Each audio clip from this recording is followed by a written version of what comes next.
You ask Tiger to solve. This deals with linear equations with one unknown.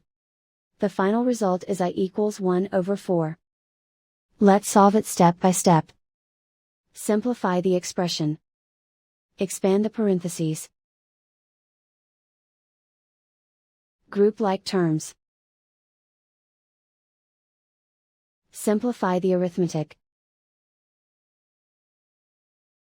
Group all constants on the right side of the equation. Add 1 to both sides.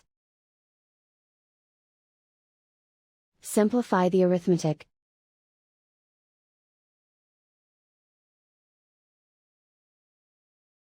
Isolate the I.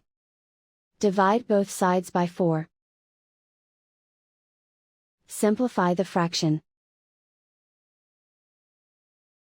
And so the final result is I equals 1 over 4.